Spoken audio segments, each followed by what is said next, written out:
Hey everybody, welcome to a quick chat with me, Aaliyah Langley. I wanted to come on here and basically give a quick kind of rundown of some of the films I'm looking forward to releasing in March 2024. I have 5 films on this list. There are several more releasing, but I kind of just picked 5 that I've heard about and I've been looking forward to seeing. And let's just dive right in. So the first one should be no surprise. It's probably the biggest movie on this list. Not probably, it is the biggest movie on this list.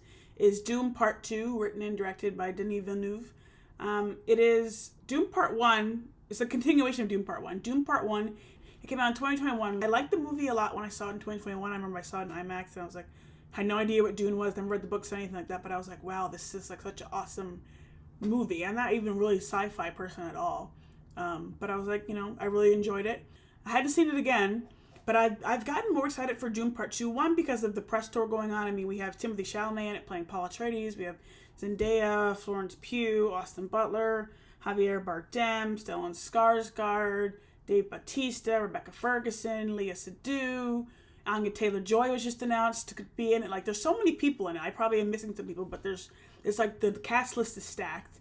And obviously, there's the Warner Brothers, so they've been going all over the place. So we've been seeing them all over.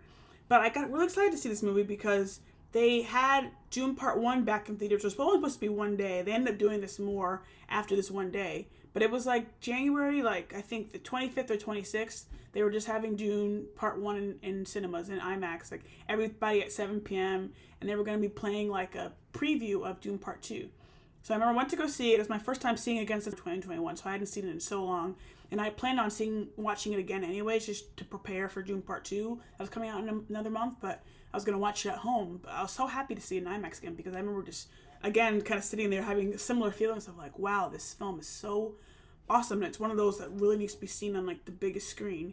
And my theater was completely packed. Like someone next to me literally had one of those camper chairs that you like bring to like a campground. And because there was no seats, and when I turned to him while the credits were going, while we were waiting for like the next part, and I said, "Had you seen Dune before?" And he was like, "No, I've never seen it before." So I was kind of happy to be here, and I was told him I'd seen it before, and we were chatting a little bit, and we were both excited to see Dune Part 2.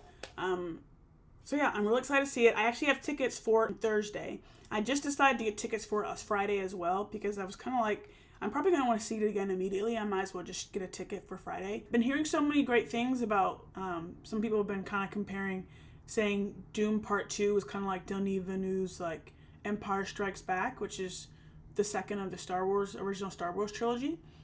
I heard Christopher Nolan say something like that. I've also heard some other like comparisons of like how like this is really like coming down to like one of the greatest, and the line of like all these great sequels we've had of other films, like this is one of those. Again, yeah, I'm excited to see that one coming out Friday.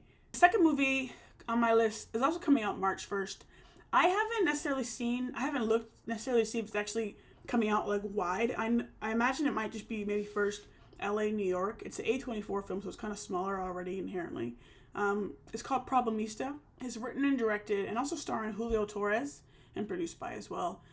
It's with him, Tilda Swinton, Greta Lee's in it, and a couple other people. And it's basically this film, it's kind of like this satirical comedy film where this Julio Torres is this young man living in, I think it's like New York or like some kind of metropolitan area. And he's trying to basically avoid getting sent back to the country of his origin or something like that, essentially. Because he needs to get like another work visa or something. And it's kind of like, I would recommend you watch the trailer, but it's kind of one of those things where he's in the immigration office and trying to talk about, oh, my visa. And they call up some woman kind of there and they say, oh, you don't have a sponsor? Oh, well. And she kind of disappears out of thin air. And he's kind of basically trying to avoid that happening to him. And he's kind of like fighting, like, okay, I need to get someone to like sponsor me, someone to get me down as like their employee. And he ends up working for Tilda Swinton, but she's not really like a reliable employer. She's kind of like quirky and kind of like, is this actually going to like work for my paperwork type thing? And it kind of unfolds from there. I haven't really read anything about it. I've only seen the trailer like once or twice, and I kind of just picked it up from that. And it looks good. Like I said, Tilda is in it, and Tilda's great. I haven't seen Julio Torres in anything that I know of, but I mean, for him to be at the helm of this film completely seems really awesome, and the trailer looks really cool. So I'm looking forward to seeing that coming out March 1st. The third movie, I didn't even know this movie was like actually happening, is Kung Fu Panda 4. I think anybody who was a kid when the first Kung Fu Panda came out, which came out in 2008, so 16 years ago, would be excited about Kung Fu Panda 4. I don't really care how old you are, because when I heard about it, I was like, oh, awesome. I don't even really remember Kung Fu Panda 3. I very much remember Kung Fu Panda 1 and 2. But when I found that it was coming out March 8th, I was like, oh, okay, well then I'm going to see Kung Fu Panda 4. Because obviously, Kung Fu Panda, I remember Kung Fu Panda being like awesome when I was like a kid. And it's kind of like similar for me, like Toy Story, like different, but like whenever there's a Toy Story coming out, I will be seeing Toy Story. I don't care how old I am. I'm seeing Toy Story every year. I grew up on those movies.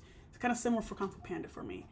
So that's coming out March 8th. It will be fun to watch. I'm sure it'll be a mix of like younger people, but also people like my age and like a little older who, maybe like grew up with Kung Fu Panda and are gonna go see the 4th installment. Why not? 4th movie on my list is Shirley. It's coming out the 22nd of March on Netflix. I imagine it might do a small theatrical release, like maybe in LA, New York. But it's not. Netflix is the distributor.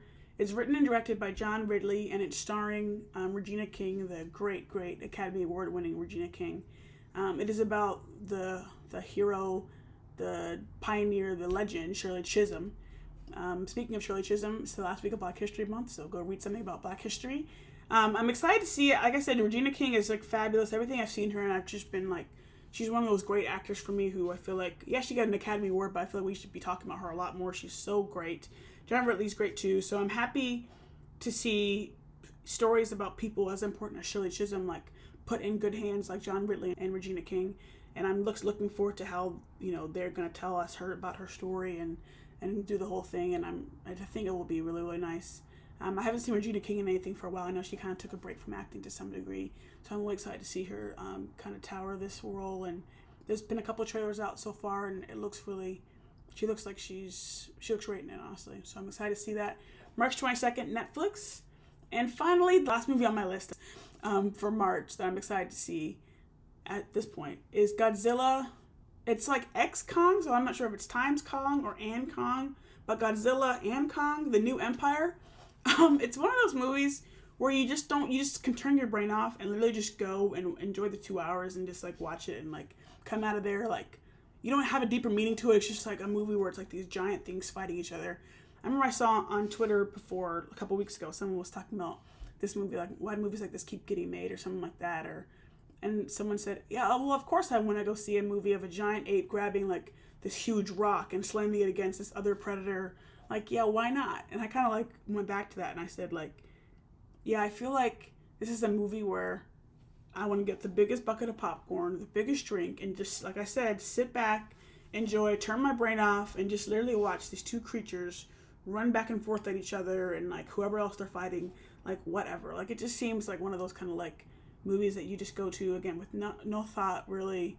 Sometimes it's nice to have that. Sometimes you just want to go and just like, it's one of those kind of movies. A lot of times where like people are always going to go to, regardless if you're like a cinephile or you just are going for a date night, whatever. People are always going to go kind of see those kind of movies just because they know it's one of those films where kind of everyone to some degree can like enjoy it to some level.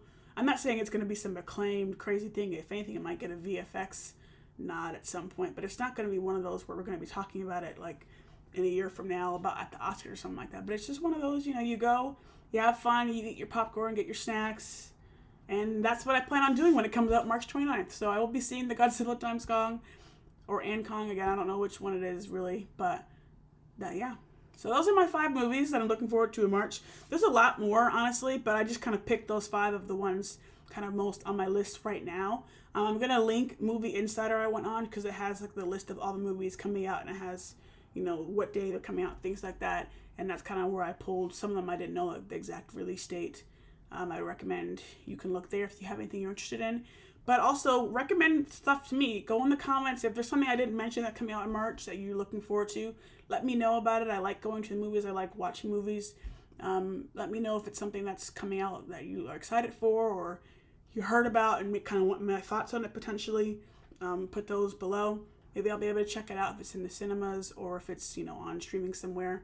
So yeah, that's 5 movies in March I'm looking forward to. I will see you guys in my next one. I don't know when that will be, but like I have in my tagline, I'm just making videos and having fun with it because why not? So thanks so much for watching. I always appreciate it, and I will see you guys soon. Bye.